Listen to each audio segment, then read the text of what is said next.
the fabulous Rougeaus, one of the undoubtedly, and you touched upon this earlier, there's quite a movement to have you inducted into the WWE Hall of Fame. But I think one of the most lasting aspects of one of your runs in the WWF was the heel turn and that nuclear heat that you generated, incredible by any era standards.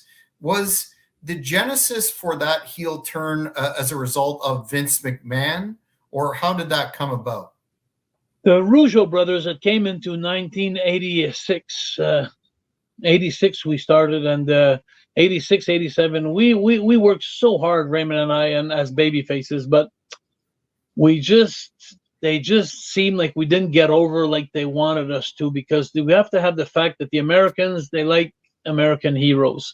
And, you know, it's like, and there was just something about me and Raymond not getting over as much as they would want as baby faces. So Vince had brought us into a meeting one time, and he told us, guys, you know, we've been working 2 years together, and I have an idea.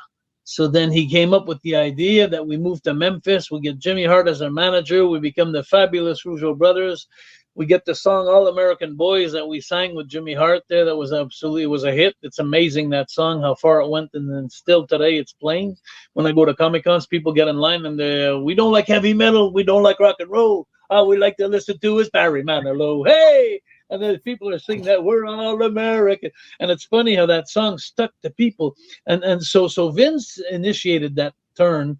And it was the greatest thing that ever happened to us, because, you know, and I remember my father. It was funny because my father had told me when I was very young, at a young age, I was very cocky when I was young. You know, I was a go-getter, and I was like, you know, I'm going to make it to the top no matter what it takes. And I pushed my way up. And I told my dad after like 3 years, maybe, you know, I thought I was really good. And I told my dad, I said, you know, hey, I'm getting pretty good now, you know. And my father looked at me and he told me, he says, you know what? He says, there's two things that you'll know when you become good. The first thing is it takes 5 years. 5 years to become a really good worker.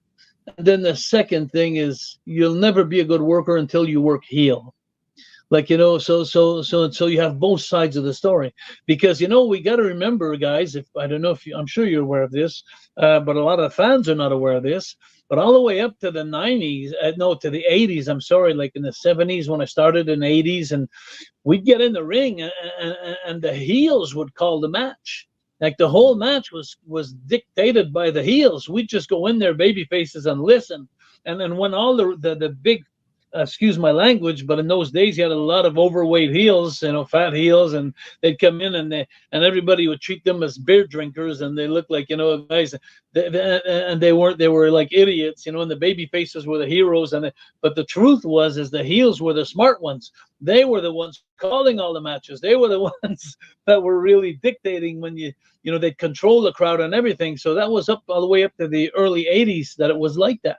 Before it went to, so my father was right. And then I realized when we turned heel, Raymond and I, and we became the fabulous Rougeau brothers, it was, you know, we were, you know, every team, every person has something that's going to make them pull out of the lot, like come out of the lot, of just make them different. And one of the things that Raymond and I, we just specialized on was like cheating behind the referee's back, where, you know, everything we did was so sneaky. Every time the referee would look at us, we'd be like, clean cut guys, you know, they're respecting the rules. But as soon as they tune and we'd have ways of going to make the other babyface come in and interfere, where the referee would go with him, and then we'd cheat behind his back. And when the referee would turn around, we'd be clean, changed, did the wrong guys in the ring and everything. And we'd look at the people like, hey, we tagged, didn't we? And then the people get pissed off big time because they knew that the referee didn't see it. So what it would be like in those days, where we wouldn't put the heat on the referee. So where everybody would say, you dumb, stupid referee, because we were so fast and so quick behind the referee's back, people didn't blame the referee. They just blamed us for being no good, you know, for being so. So that's the thing that Jimmy Hart says today, even when we'll meet him. He says, out of all the teams I've had, you know, you guys are the best team that knew how to get heat behind the referee's back. And I think that helped us tremendously as the fabulous Rougeau brothers. Who came up with the idea for the classic minuscule little American flags?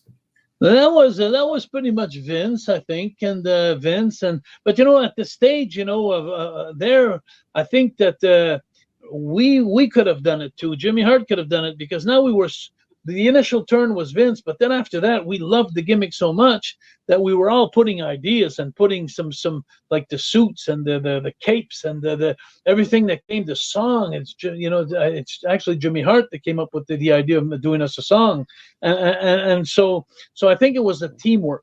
It was at that point in time, like, everybody was putting their 2 cents in and making it the best thing possible, and we had so much chemistry between Jimmy Hart and us. It was like amazing.